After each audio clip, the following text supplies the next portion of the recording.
د نن دوشنبې ورځې لنډ او مهم خبرونه.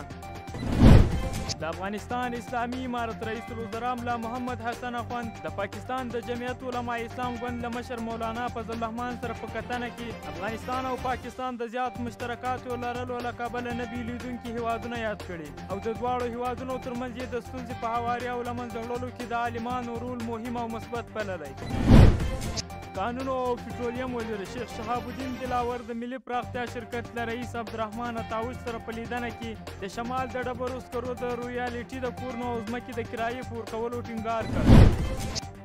امر بالمعروف او نهي عن المنکر وزارت وایي چې د دې وزارت له لوري د یو شمېر ښځو د نیولو په تړاو د ځینو تخریب کوونکو رسنیو راپورونه حقیقت نه لري. راټولې شوي ښځې هغه سوالګرې دي چې د اسلامي امارت له لوري راټولیږي او له بایومټریک وروسته ورته میاشتنی معاش ورکول کیږي. د قانون او پټرولیم وزیر د اپچین کمپنۍ له رئیس سره په لیدنه کې د نفتو د تصفیې د معیاري کارخونې او زیرمو په جوړولو د راتلونکي کال لپاره د پلان جوړولو او د نفتو د استخراج لپاره د نویو څاګانو د کیندنې په اړه خبرې شوي. له پاکستان څخه راغلي یو هیوادوال ننګرهار کې د څپلیو او بوټانو کارخونه جوړه کړې ده. د کندهار ښار ابتدایي محکمې په 2 میاشتو کې 412 توصیې حل فصل کړي دي.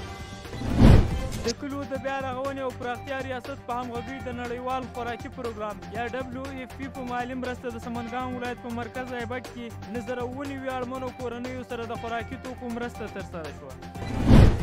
خانشین ولسوالۍ کې یو روغتیايي مرکز پرانیستل شو. تېره ورځ د هلمند ولایت خانشین ولسوالۍ اړوند د دیوالک سیمه کې یو روغتیايي مرکز پرانیستل شو. د بیت المال د ثبت او تثبیت کمیسیون غړو د لوګر ولایت له ملکي او نظامي مسؤلینو سره ناسته ترسره کړه. دغه کمیسیون د امیرالمؤمنین حفظه الله د فرمان پر اساس جوړ شوی او موخه یې د بیت المال ثبت او تثبیت دی.